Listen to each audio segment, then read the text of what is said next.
2 years ago, my best friend Jamie and I sat cross-legged on my bedroom floor, swearing, over a melting pint of ice cream, that we'd never keep secrets from each other again.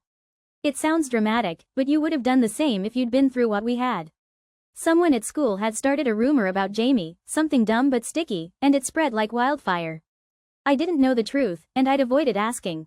That silence almost cost us our friendship. When we finally talked, really talked, we realized how easily everything could fall apart over something as stupid as gossip. So, we promised, never again, no secrets, not even small ones. Back then, Jamie and I were inseparable. We grew up 2 blocks apart, in a neighborhood where the mailboxes lean sideways and everyone's backyard blurs into the next. We'd carve our initials into the biggest tree in the park, walk to the corner store for gummy worms, and race our bikes down the cracked pavement every summer evening. Our pact was more than words, it was a shield, a way to keep the world, and all its drama, on the outside. But life isn't a movie, and shields get cracks. The last year has felt different. We didn't have a big fight, or a single moment when everything changed. It was more like driftwood, slowly floating apart without realizing it. College applications took over our weekends, and Jamie started dating someone new from her physics class. I'd see them together sometimes, laughing at inside jokes I didn't know. She began missing our usual Friday night hangouts, texting me late with apologies about so much homework or family stuff. I tried not to take it personally. Still, I noticed things. Jamie started keeping her phone face down on the table when we were together. She'd pause before answering questions, little hesitations that felt louder than words. Conversations used to flow easily between us, but now, sometimes, it felt like we were both picking our way across a frozen pond, afraid to step too hard. It wasn't anything big, yet it added up. Unanswered texts, missed calls, and a sense that our no secrets pact was gathering dust somewhere between us. All of this was swirling in my head last Saturday. It was raining, the kind that taps insistently against the windows and makes the whole house smell like wet asphalt. My parents were out for the day, and I decided it was finally time to tackle the basement. The place was an absolute disaster. Boxes haphazardly stacked, old sports gear scattered everywhere, and a layer of dust that made me sneeze every 5 minutes. I set up my playlist, pulled on mismatched socks, and started dragging things into piles. About an hour in, I cracked open a battered cardboard box labeled "Misc." Somewhere between a tangle of Christmas lights and a cracked snow globe, I found an envelope tucked beneath a stack of faded report cards. My stomach did this weird little flip when I saw my name written in Jamie's looping handwriting. I sat down on the cold cement floor and slid my finger under the flap. Inside was a faded note from years ago. Jamie had written it after we'd made our no secrets pact. No matter what, it said, promise me you'll always tell me the truth. Even if it's hard. I smiled at the memory and traced her words with my thumb. The paper felt soft at the edges, warmed by all the years it had spent in the dark. It struck me, sitting there in the dim basement light, just how much things had changed. I missed us. The way things had been before growing up started splitting us into different people. I thought about texting Jamie a picture of the note, but stopped myself. For some reason, I wanted to keep it, just for a little while, like a secret of my own. That's when I noticed something odd. Behind the old box, there was a part of the wall that didn't quite match the rest. The paint was newer, the surface smoother, like it had been patched up recently. For a second, I wondered if I'd ever noticed it before. I reached out, brushing my fingers along the edge. There was the faintest outline of a door, almost invisible, hidden in plain sight. My heart started pounding, loud enough that I could hear it in my ears. Who would put a door in a basement wall? And why hadn't I ever seen it before? I glanced down at Jamie's note again, suddenly feeling like the universe was nudging me forward. I had no idea what I was about to find, but the weirdest part, the part that made my pulse jump, was that I couldn't shake the feeling Jamie was connected to this secret, somehow. I pressed my palm against the cool surface, half expecting it not to budge. But with a soft click, the hidden door swung inward, revealing darkness beyond. I hesitated, my breath frosting in the chill air spilling out from the room. And even though I was alone, I found myself whispering, Jamie, what did you do? I wasn't even supposed to be in the basement that day. The whole thing started because Mom wanted me to finally clear out the mountain of boxes we'd been ignoring for years. I remember grumbling to myself, brushing away cobwebs while the old fluorescent light flickered and buzzed overhead. The smell down there was a mix of mildew, cardboard, and dust so thick it felt like I could taste it with every breath. My sneakers crunched over gritty concrete, and I shoved aside stacks of my dad's old high school trophies, half expecting a spider to dart out at any moment. I was wrestling with a heavy box when my foot caught on something hard and unsteady, almost sending me crashing headfirst into the wall. Swearing quietly, I steadied myself and looked down. At first, it looked like just another warped bit of drywall, but there was a thin, uneven gap running down one side, just behind an ancient exercise bike nobody had touched since the early 2000s. I squinted, running my hand along the cold, gritty surface. My fingers caught on a corner, a tiny edge that didn't line up with the rest of the basement wall. Curiosity got the better of me. I slid a screwdriver from the toolbox nearby and wedged it into the gap. With a few careful pries and a puff of stale, musty air, a panel popped loose, sending a small avalanche of dried leaves and dust into my lap. I coughed, waving away the cloud. Behind the panel, I saw an opening just big enough for me to squeeze through if I ducked. My pulse quickened. I glanced over my shoulder, half expecting someone to be watching, then aimed my phone flashlight into the darkness. The beam cut through thick webs and revealed a narrow crawlspace, the ground littered with forgotten bits of plastic and what looked like the remains of a very old mouse nest. I hesitated, heart pounding in my throat. Every horror movie I'd ever seen flashed through my mind. But I couldn't help myself. There was something too strange, too out of place about this hidden hollow in the house I thought I knew by heart. I crouched, sliding awkwardly inside. The air grew colder, stale and heavy. My knees scraped rough concrete, and I had to duck my head so I wouldn't hit the low beams above. At the back of the space, past the reach of the basement light, the crawl space widened abruptly into a tiny, hidden room. The walls were unfinished, the floor covered in a thin layer of dirt and debris. I caught the scent of something old and sweet, like dried flowers or time-worn paper. My flashlight picked out shapes in the gloom: boxes, a chair with a broken leg, a rolled-up sleeping bag, and what looked like an old backpack slumped against the far wall. My breath came in shallow bursts as I brushed away the dust, half expecting some long-buried secret to leap out at me. That's when I noticed the initials, drawn in faded permanent marker on the backpack's flap, JD. My stomach flipped. Those were Jamie's initials, a detail I knew by heart from a lifetime of passing notes and doodling on each other's stuff. The bag was old, clearly, but why would Jamie's backpack be here? Had they been in my house, in this hidden room, without telling me? My grip tightened on the flashlight as I unzipped the main compartment, nervous energy buzzing in my fingertips. Inside, I found more dust, a half-empty water bottle, a pack of gum so stale it had fused into a brick, and then, tucked at the bottom, a battered composition notebook. Its cover was warped and scuffed, the corners curled from years of use. I flipped it open with trembling hands. The first page had a list of dates and short entries written in a hurried scrawl, the handwriting unmistakably Jamie's. I recognized the looping lowercase g's, the way they always pressed too hard on the pen, leaving indents on the next page. Next to the backpack, stacked neatly in a shoebox, was a pile of carefully folded letters. Some were in colorful envelopes, others just sheets of lined paper, all addressed to Jaybird. I felt a chill run over my skin. I'd never heard that nickname before, not once in all the years Jamie and I had been inseparable. My fingers tingled as I traced the name on one of the envelopes, the ink slightly smudged as if someone had cried while writing or reading it. The room was eerily silent except for the faint drip of a leaky pipe somewhere overhead. I sat cross-legged in the dirt, the cold seeping through my jeans, and picked up the first letter. The paper was yellowed at the edges, the writing cramped but lively. I unfolded it, the sound crackling in the quiet. "Dear Jaybird," it began. I read, eyes darting over lines that talked about secrets, running away, and missing someone dearly. The tone was warm, teasing, and familiar, but the signature at the bottom wasn't a name. Just an initial, M. My hands shook as I shuffled through the rest of the letters. Each one was to Jamie, Jaybird, from M, telling stories about sneaking out, hiding from grown-ups, and dreams of leaving town together someday. The latest was dated almost exactly 2 years ago, right around the time Jamie and I made our no secrets pact. I flipped open the battered notebook, reading snippets between the lines. Jamie had written about feeling trapped, about finding the only place I can breathe. They wrote about missing someone, about a promise to keep the room, and what happened here, secret. I pressed my palm to the dirt, grounding myself. Why had Jamie never told me about this place? More importantly, who was M, and why did they call Jamie Jaybird? I snapped a photo of the backpack and one of the letters, not to share, but just to prove to myself that this was real.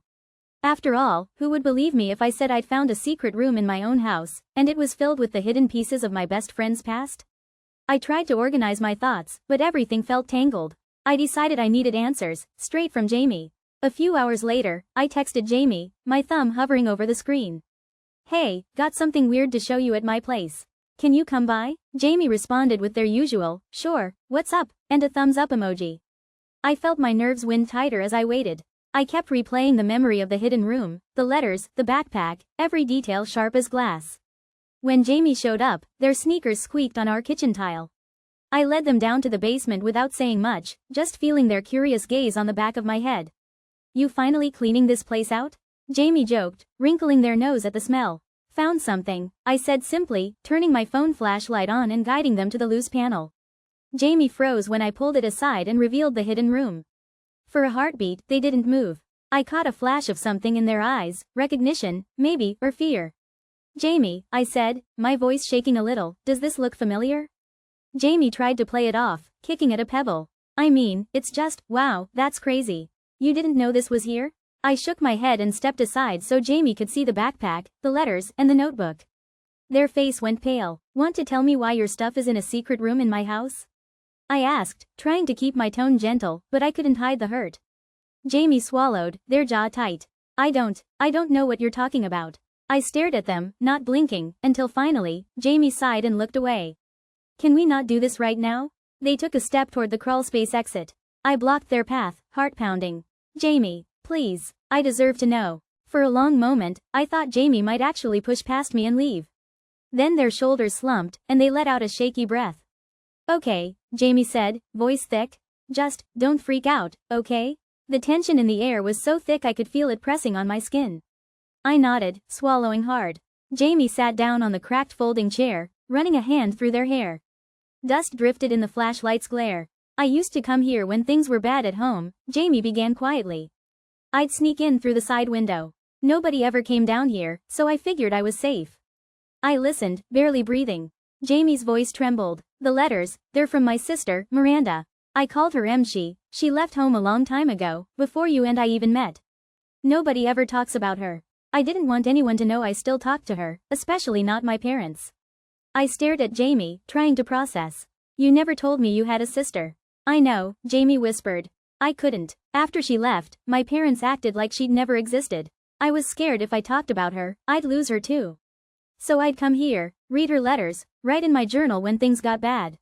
This was my place, my secret." A leak somewhere in the ceiling dripped onto the concrete, echoing in the silence. I tried to find the right words, but they all felt clumsy. Jamie looked up at me, eyes bright with tears. "Please, you can't tell anyone. If my parents find out, or anyone else." Their voice caught, and for the first time, I saw how scared they were, not just of being found out, but of losing this last connection to Miranda. "I promise," I said, even though part of me felt a sharp sting. We'd sworn never to keep secrets again, but here was one so big it had changed everything between us.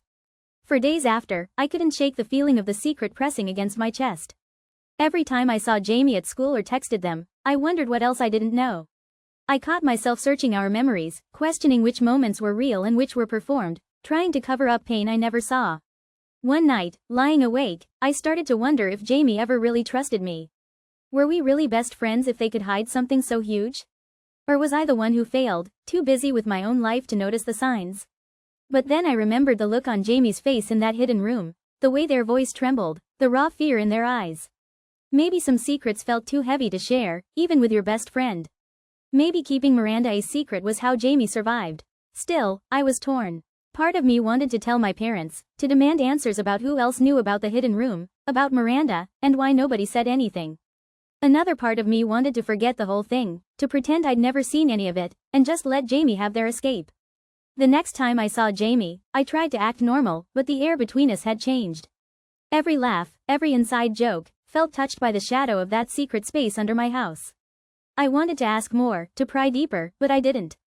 Not yet. Instead, I waited, hoping that Jamie would choose to share more with me when they were ready. But I still wondered, could our friendship survive a secret like this? Or was something already broken, something I could never put back together? What I didn't realize was that the biggest test was still coming. Because secrets like this, they don't stay hidden forever. And sooner or later, something else would force the truth into the light. It took us a couple of days to even agree to go down there again. The awkwardness between Jamie and me was raw and obvious, like standing outside in the cold with a wet shirt on. But we both knew we couldn't avoid it forever. Saturday afternoon, sunlight barely creeping through the tiny basement window, we stood side by side in front of the narrow doorway that had once hidden everything. I could smell the old stone, musty cardboard, dust from decades. Jamie's breathing was shallow. I could see her hands tremble a little as she touched the box with her name written on it. My own heart hammered so loudly it seemed to echo off the brick. "I never wanted you to find out this way," Jamie finally whispered. I glanced over, searching her face for any trace of anger or resentment, but all I saw was fear and something almost like relief. Wordlessly, I reached into the box and pulled out the last envelope, the one we hadn't dared open the first time. My fingers brushed the thick paper, and I could feel her eyes on me. My mouth was dry. "Do you want to read it together?" I asked. She nodded. We sat cross-legged on the floor, knees almost touching. Jamie steadied her hand and opened the envelope. The letter inside was written in her brother's looping handwriting. He died 3 years ago, and Jamie had never talked about him much. The words spilled out quietly, Jamie reading aloud, tears sliding down her cheeks. Apologies, regrets, memories of their last fight. He'd hidden the letter after their argument, planning to give it to her once he'd cooled off, but he never got the chance. The ache in my chest was sharp and sudden. I thought about all the times Jamie had brushed off my questions about her family, all the sleepovers cut short when she'd get too quiet, and it finally clicked. When she finished reading, the silence was thick, but somehow it didn't feel heavy anymore. "I was so scared you'd look at me differently," Jamie said, rubbing her eyes. Her voice was raw, like I was broken or something. I let out a shaky breath. "Jamie, you're my best friend. I wish you'd told me, but I get it now." I reached out, squeezing her hand until her fingers squeezed back. There was grime under both our nails, and the floor was gritty, but it didn't matter. For the first time in a long time, I felt like we were really seeing each other. We sat there, talking until the light shifted and the basement grew colder. Jamie shared stories about her brother, inside jokes, trips, the way he'd made up songs for her when she couldn't sleep. There were things I admitted, too, small secrets I'd been embarrassed about. The time I almost failed chemistry but lied about my grades, the panic attacks I hid on bad days. Each confession let in a bit more warmth, easing the ache that had built up for years. Jamie sniffed and laughed a little. "So, new pact?" she asked, nudging my shoulder. I smiled, remembering how we'd made that first promise years ago, swearing on pinkies and sugar cookies that we'd always tell each other the truth. "Yeah, new pact," I said. "But this time, we're allowed to not have all the right words. As long as we try." "Deal," she said, grinning through tears. "No more secret rooms. Or, at least, if there are, we open them together." We laughed, the sound echoing off stone and wood, and for a second I let myself believe that all the hurt from the past was dissolving in the musty air. Sunlight flickered out completely, but we didn't rush upstairs.